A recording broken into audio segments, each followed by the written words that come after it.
From the 1011 Now streaming studio in Lincoln, Nebraska, this is the REPORT Husker Show. Hi, everyone. Bill Rentschler in the 1011 Now streaming studio, joined as always by Sports Director Kevin Sjuts for another edition of the REPORT Husker Show. Kevin, since we spoke last, kind of a lot's happened, especially in the hoops world. But we also had softball get underway, which we had news out of there with Jordy Ball's injury. Baseball starting this week. Kind of, for this supposed to be kind of maybe slower time of the year for Husker athletics, things are really ramping up. Where do you want to start, Bill? I don't know. I think we got to start with women's basketball. It is a potpourri of Husker news here over the past few days. You're right. And yesterday, it was really the first time I'd sat down and watched a Husker women's basketball game from start to finish, and I got to enjoy it with my 6-year-old. Which was a pretty cool moment, and I got to explain everything to him. I had to explain what the lower third and the scoreboard and everything like that was, and he kept saying, "Dad, I don't know if we're going to come back and win." And I said, "Well, we just have to watch till the end. You just never know." And if you look at the ESPN win probability chart with that game, that would kind of show you the story. Iowa kind of had the game in control until the very last minute when Jazz Shelley hits that three, and big win for Amy Williams in that program. The easy narrative following that game is that Iowa went away from Caitlin Clark because she had, she finished with 31 points. She needed 39 to break the NCAA career scoring record. And it seemed at halftime like it was within reach, and then after the third quarter you thought maybe it was going to happen on Nebraska's home court. But then the Huskers changed their defense, and that's what I would like to point out to you and all of the people watching and listening is that Caitlin Clark went 0 for 6 in the fourth quarter. Something changed. The low-hanging fruit is that Iowa kind of scaled back a little bit, thought they had the game in the bag, and they wanted Caitlin Clark to not score late in the game so she could get the record at home because they play at Carver Hawkeye on Thursday. Mm-hmm. How about we give a little credit to Nebraska's defense and coaching staff in particular, the fact that they switched up what they were doing defensively, and they started going with a box and one, and they face guarded Caitlin Clark. And that was that Jazz Shelley did. That was the signal for a face guard. It wasn't trying to throw any shade at any other player that might have been on the court. Yeah, there is a lot of different avenues you can go if you want to have a Nebraska women's basketball discussion following the Iowa game, because there is so much there. There's the record-setting crowd, over 15,000, and the atmosphere was awesome. It could be Nebraska's comeback. Caitlin Clark chasing history. The face guarding motion, which Jazz Shelley did after the go-ahead three-pointer, which was not a shot at Caitlin Clark or Iowa, because Chase Madison, our colleague here at 1011 who was running the camera for us, he even has video of Amy Williams doing that immediately after Jazz made the shot. Mm-hmm. So it was not a mock of Iowa or anything of that regard. Mm-hmm. So we went down that avenue. And then the last thing is what happened in the post-game press conference. Mm-hmm. And I'm sure fans that have, been kind of swept up in, what was a very special day for the women's basketball program. Lisa Bluter, Iowa's coach, opens the door to go to the post-game news conference, but Nebraska's players had already sat down. They were doing their interviews. And to give you the full story here, do you want the full story, or should I just go Cliff Notes? I want the full Monty. Okay. Since we're on, again, you can go different routes, I was saying. Well, we're going to go down this route. All right. Because it is kind of something that people are fascinated by, because a lot of Nebraska fans don't understand the way that things operate in the post-game setup. I was in the room, witnessed the whole thing. So this is what occurs. Mm-hmm. Nebraska players celebrate on the court. Iowa remains in the locker room. At the time in which the postgame news conference is supposed to start, really nobody is there. It was an extended wait. Instead of holding the media even longer, they decided to bring Nebraska's players to the postgame podium. And honestly, they wanted Iowa to go first, but Iowa had been in the locker room so long. The gentleman who works for the University of Nebraska, who was in charge of the postgame news conference, he even said to everybody in the room, and the media room was packed, because there were some national people running cameras and national writers. There was the Nebraska media, there was the Iowa media, and I would guess there were probably around 15 cameras in the room. It was a big room. It was crowded. Yeah. He told everybody, this might be a little bit disjointed. We're going to start with Nebraska players. So he conveyed to us that he would have liked Iowa to go first, But since they hadn't come yet, let's get it going for the sake of everybody's time. It's Super Bowl Sunday. People have things to do. Yeah. So he brought Nebraska's players in. Alexis Markowski begins her opening answer, and I don't know that she got 20 seconds into it, and it was kind of heartfelt. It was talking about a special moment and that she got to experience a big win at her father's alma mater, and then all of a sudden the door opens, and you hear a voice, and you can quickly recognize it's Lisa Bluter, Iowa's head coach. And she used profanity in there. She was very upset that Nebraska had already started its post-game news conference. She said, we have a flight to catch. Mm-hmm. And Alexis, in the middle of her comment, just pauses. And then Natalie Potts and Jazz Shelley, they were to her left and right. They all paused. They looked to the side. Now, you can't see Lisa Bluter at this moment, but everybody knows it's her, and everybody knows there's an active scene. So there's like this 15-second pregnant pause in which everybody's like, what is going to happen here? Alexis proceeded because that's where Lisa Bluter walked away. She said what she wanted to say. And what she wanted to say was, this isn't Big Ten protocol. We have a flight to catch. This is fill in the blank word. And then she makes a comment about Nebraska playing music during a free throw. Mm-hmm. Caitlin Clark was asked about the free throw, and she said she didn't even recognize that. So I think that's just a coach that is very frustrated and kind of caught up in the moment. Mm-hmm. And then the door closes. Alexis continues to go on with her answer, and the rest of the press conference happens with Nebraska players. It was fine once that moment passed, but I think most of the people in the room were thinking, did that really just happen? Yep. And then Nebraska's players get done. They exit. Iowa's players come up. Caitlin Clark's one of two. Lisa Bluter never appears in the postgame news conference, though they did make her available outside of the Iowa locker room before they got on the bus. I did not know that part. I knew she did not appear with the two Iowa players. I did not know that she made herself available, though, outside the locker room. It was a moment where you kind of just looked at it, and it was kind of an awkward moment, and kind of felt bad for the Nebraska players who were up on the podium to kind of have that moment interrupted. But I was surprised that it caught the national attention that it did. Yeah. And I guess shame on me for that, because this is Iowa women's basketball, which is insanely popular right now, mm-hmm. and it involves Caitlin Clark. And I will say this, I feel like the way that the Iowa players represented themselves and what they said, the message they conveyed to the media after the game, it didn't exactly align with Lisa Bluter's wrath and frustration in that moment. Yeah. You know, I felt like Caitlin Clark and her teammate really took the high road. Yeah. And, you know, Caitlin even said that, you know, the noise in the arena, you know, she didn't even notice it. And she said hasn't been feeling the best, but she wasn't going to make any excuses. And she mm-hmm. says that the record chase, it wasn't a distraction in the game. They just didn't execute. And she paid a compliment to Nebraska for their defensive switch-up. So, you know, that doesn't quite match up with a very frustrated Lisa Bluter. And in that moment, you know, I'm sure she's frustrated they lost. I'm sure she maybe feels like she bears some of that responsibility. You know, even the announcers had kind of mentioned, again, not to take away from Nebraska's effort and their defensive switch, but even if you watch the broadcast, the announcers had kind of said, you know, the coach wants her to break that record at home. They said they might kind of go away from her a little bit if it kind of gets close. And so, you know, it's the whole coulda, shoulda, woulda, hindsight's 2020. Iowa thought they had the game in the bag because they've played some close games with Nebraska mm-hmm. previously. And if you look at the body of work from the Huskers this year, and of course Iowa did their homework, they know that this team, if they get hot, Nebraska, mm-hmm. if they get hot, they can go on a quick run. Mm-hmm. They have that ability because they have three-point shooters at pretty much every position on the floor.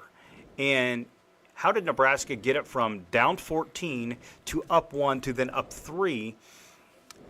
They made shots. They had some of their youngsters, Natalie Potts and Logan Isley, come up some huge plays mm-hmm. in the fourth quarter, and then they got stops. So it's like some of the things that Nebraska wanted to do, they really came together in the biggest moments of the ballgame. Yeah. And, you know, I even asked Amy Williams following the game, you know, how did your team remain so competent late in the game? And you know, they didn't get caught up in the, oh, this is Iowa, and oh, Clark's going for the record. They just tried to stay pretty focused on what they wanted to execute. And I think so much of the credit in that regard goes to the coaching staff for having the team prepared, keeping them focused, and continuing to feed them what I call confidence pills. Yeah, and it was, from start to finish, it was a really good game. The Huskers at no point, were, I would say, out of it. Iowa would make a run, Nebraska would answer. It was always generally maybe, a 3 to sort of 6-7 point game in there. Iowa stretched out a little bit there in the fourth quarter, but it was a really, really good game. And it got fun because there were multiple moments in the game where an Iowa player would make a 3, whether it's Clark or Martin. Somebody would hit a 3, Nebraska would come down, and then they'd hit a 3. And then the ensuing possession, boom, another. So it was back and forth, good, high-level basketball. And really, again, for me, personally, I got a chance to appreciate just how good Caitlin Clark is, because there were some shots, and you're like, she's not going to make this one. No, just flushed it. And so she can shoot from anywhere. And I'll share you a quick story about Caitlin Clark. And I think we'll need to move on because some people might be tired of us talking about an opposing player, but this is who she is. Yeah. She's one of the greatest that's ever played the game, yeah, collegiately. Her freshman year would have been 2020. The first time that Iowa came to Lincoln with Caitlin Clark on the roster, 2020. So that's an empty Pinnacle Bank COVID Arena. year. Yep. And I believe it was a midweek game. And my colleague at the time in the 1011 Sports office was Dan Corey. Mm-hmm. And Dan's assignment that night was to go to the game, shoot video of the game, cover the game, do the reporting and all that stuff. I remember he came back afterwards. Nebraska had lost. Caitlin had a really good game. He set the camera down, and he didn't even sit in his seat yet. And he looked at me and goes, I think I just saw the best women's basketball player I've ever seen. And Dan Corey is not one for hyperbole. And I actually talked to Dan a few days ago before Iowa came to Lincoln this weekend. And I said, hey, do you remember? And he does. And he was spot on in his analysis of who she was. So I always, as the legend of Caitlin Clark has grown, go back to that moment that all it took was, one of the guys that I really value, respect, and still call a friend. At his first time watching her play, he knew that there was something special. As a freshman. So we're done with basketball. Huge win for Nebraska, beating the number 2 team in the country. Just the second time in program history the Huskers have beaten a number 2 ranked team. They've never gotten a number 1.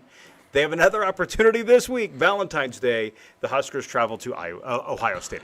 And now Ohio State is would probably say is the leader in the clubhouse to win the Big Ten for women's basketball. Again, they are. And that's the other thing. Iowa, they're no longer in their driver's seat. No. So you think that they really sandbagged and held off because of the record, in spite of the Big Ten championship chase? I don't think coaches are wired that way. I don't think so either. Teams are wired that way. No. They are winners and they want to win, and that's where my focus goes to Nebraska, making the necessary changes, staying confident, and having a very memorable moment on the floor at PBA. So Amy Williams' squad now 16-8, 8-5 in the conference. They are the 4 seed as things stand right now. We had talked, in previous segments that we've done that they're probably a pretty good bet for the tournament. They had a not good loss against Rutgers. This kind of sweeps that loss kind of under the rug a little bit, a win like this. And then again, you have another opportunity against, I believe, number 2 Ohio State on Wednesday in Columbus. So that's the women's. There's a lot to talk about there. 16 wins. Now they have a top 10 win. This team they've got a really nice resume, and Coach Williams has shared with us multiple times, part of the non-conference schedule that they played, it was all to help build that resume. Even though they took some losses in there, they dropped a game to TCU over Thanksgiving week. That doesn't look the greatest. They lost at Kansas, but again, you're playing really good competition. I think this team, right now, they're safely in the NCAA tournament, probably around an 8-9 seed. And the last I looked in the RPI, they were around 30. And I think the latest on the ESPN's women's college bracketology, and this does not have them include their win, has them as I believe a 10 seed. So again, safely in the tournament. I'll be really interested to see when Fox comes out with the numbers on that game. Viewership wise? Yeah, viewership wise.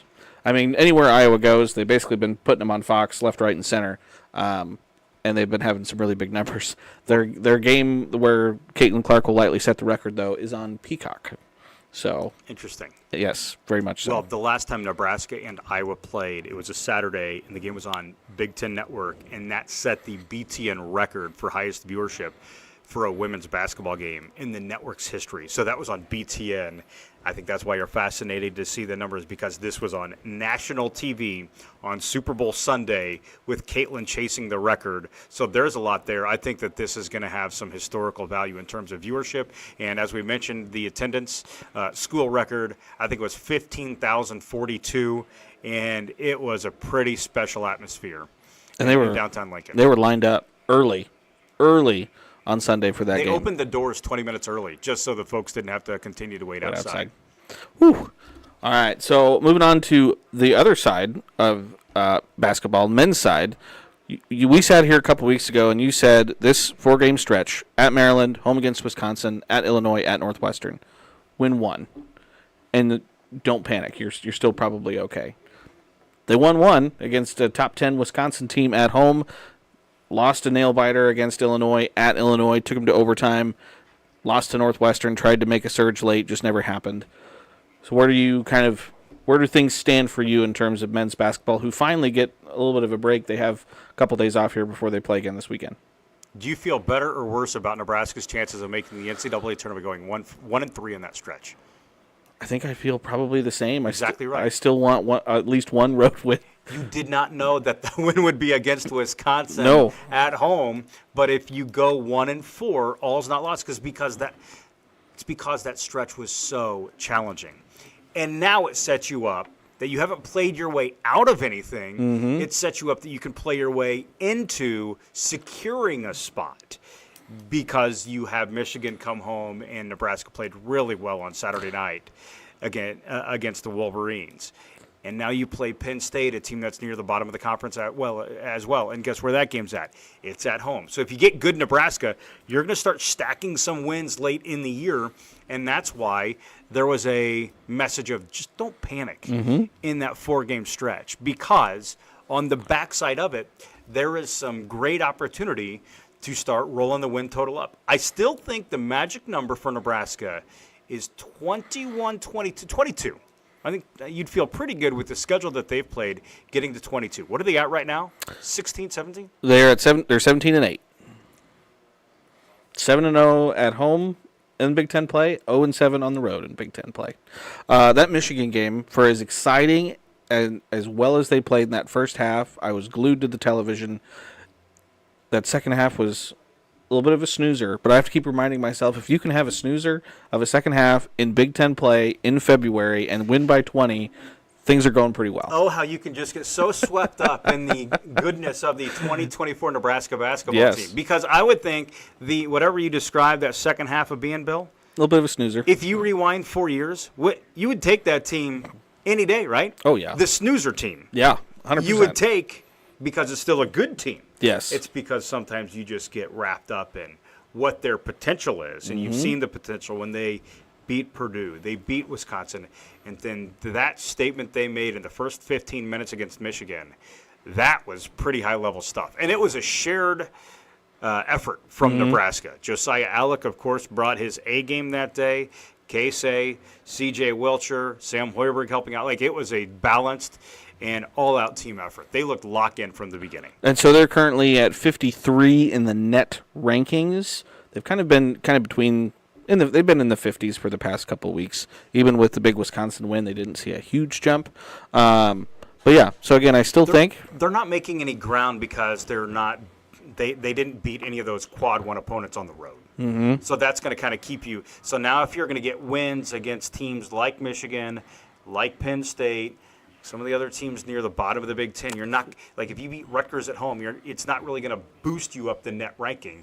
And so you're just kind of trying to hang out and stay in that sweet spot, because the resume right now with the quad one wins that they have, it still puts them in a spot to be in the tournament.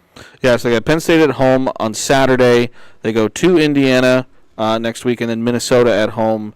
Then they also travel to Ohio State, Rutgers at home, finish the season at Michigan. So again, 3 road games there, at Indiana, at Ohio State, at Michigan. You'd have to think they stand a pretty good chance, if not on all 3, in at least 2 of those road games. But again, I know It's hard to win on the road. I don't know how you can say that. Well, They Michigan haven't won on the road. Michigan is not a great team this year. So I at least feel good about that one. Okay. So But that would qualify as a bad loss. It would. But They have good win on the they road. have good wins. Yeah, they beat Wisconsin. And you have to just be careful of they're not immune to having a bad loss. No, they're not. They're not.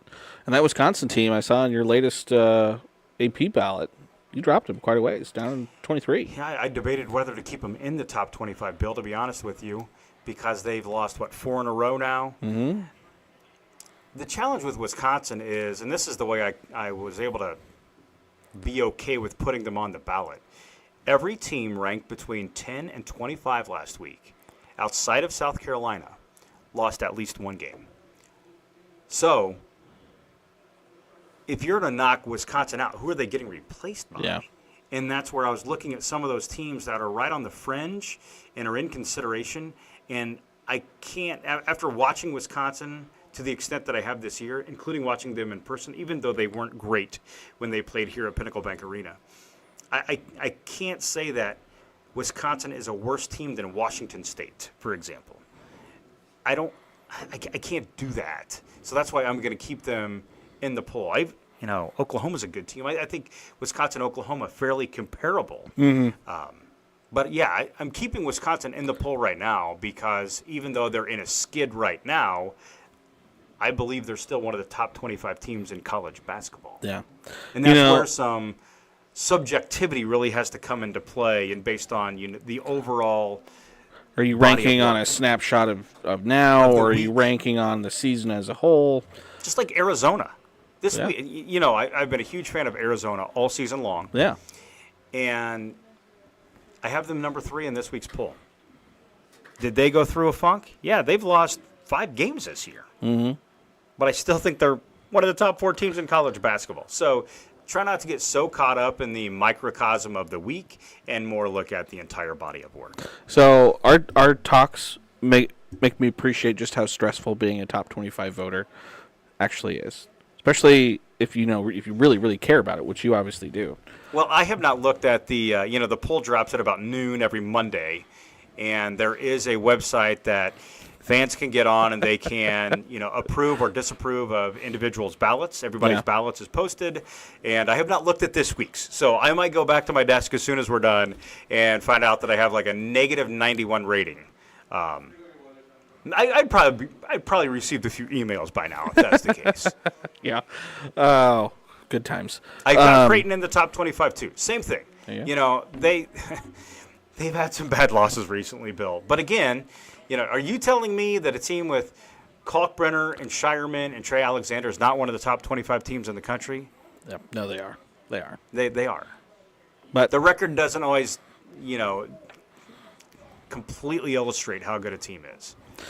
So moving on to softball, the Huskers opened in Mexico. Again, obviously a ton of excitement this year for Husker softball with the addition of Jordy Ball to the roster.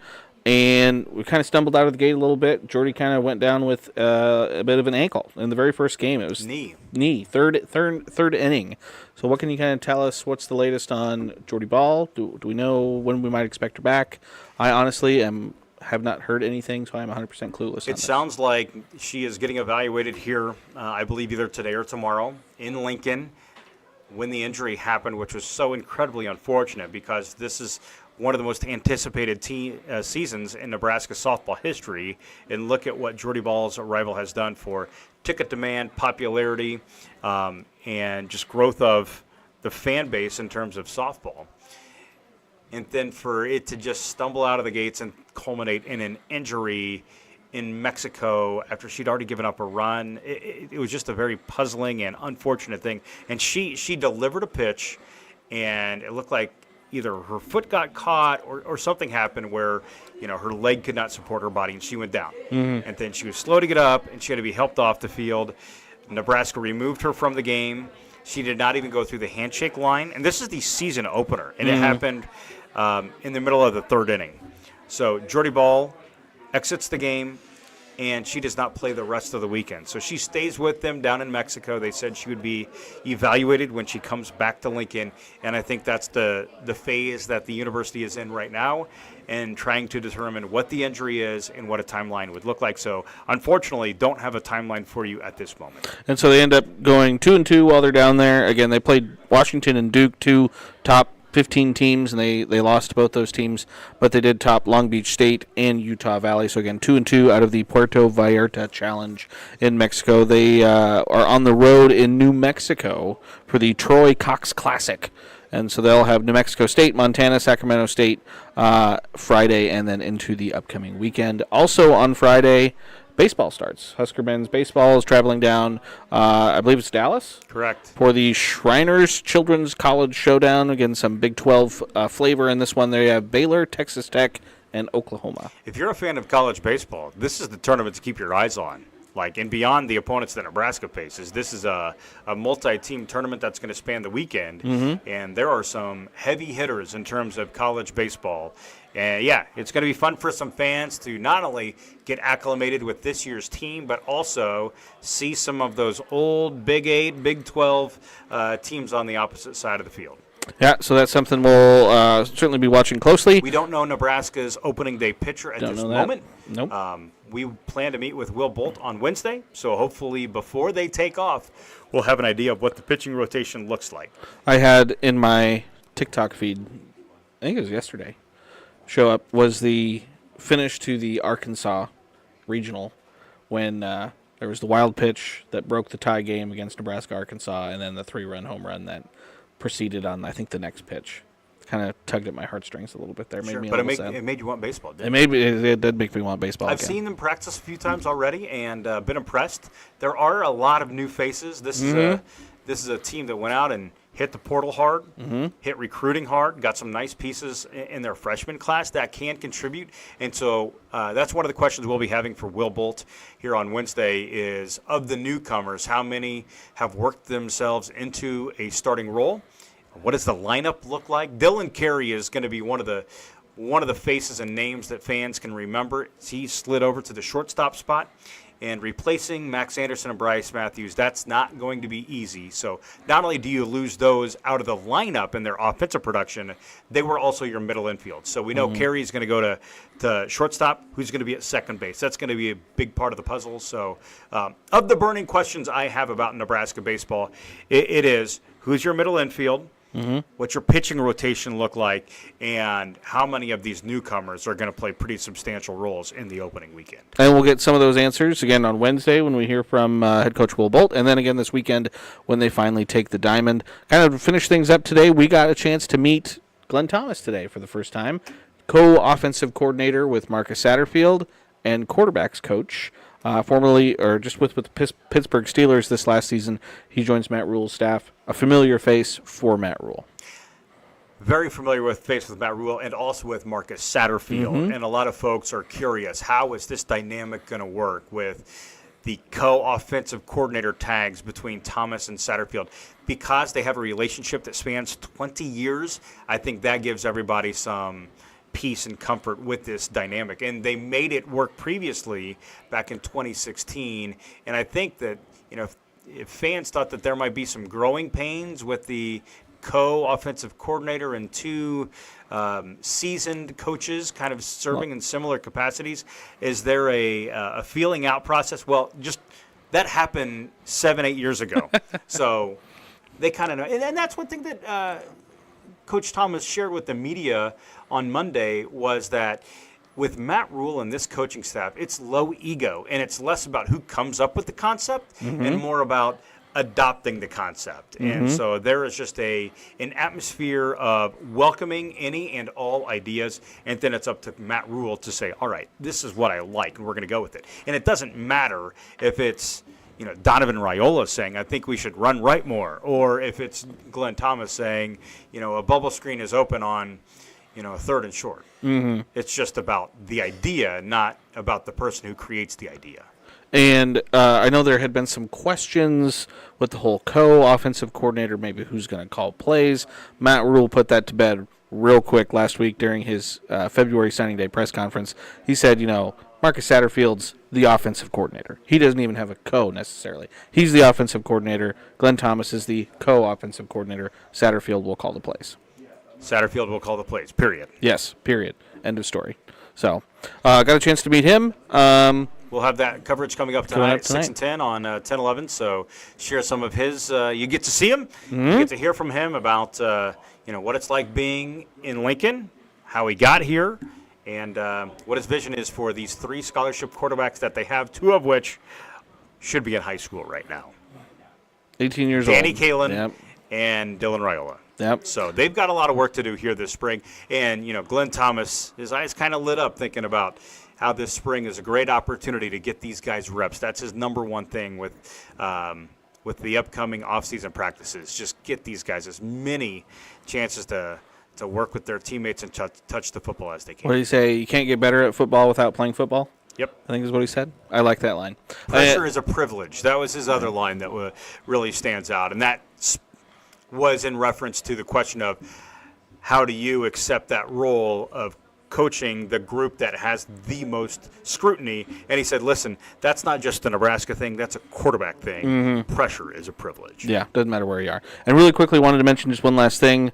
With the AP Top 25 poll for the women's side, Nebraska did receive 1 point in the voting. So they got a vote. A vote. At spot number 25. At spot number 25. Who knows? Again, you string together a couple more wins. Maybe if you beat Ohio State on the road, you're getting more than 1 vote at 25. Exactly right. So, all right, Kevin, appreciate your time today. Appreciate everyone for tuning in and watching. As always, keep it tuned 10-11, both on air and online for all of your latest news, weather, and sports. And until next time, folks, we'll see you later. You've been listening to the Report Husker Show from 1011. Watch, listen, and stream on the 1011 Now app, on YouTube, or wherever you get your podcasts. For more Husker coverage throughout the week, watch the Report on 1011 Sports at 6 and 10 p.m. and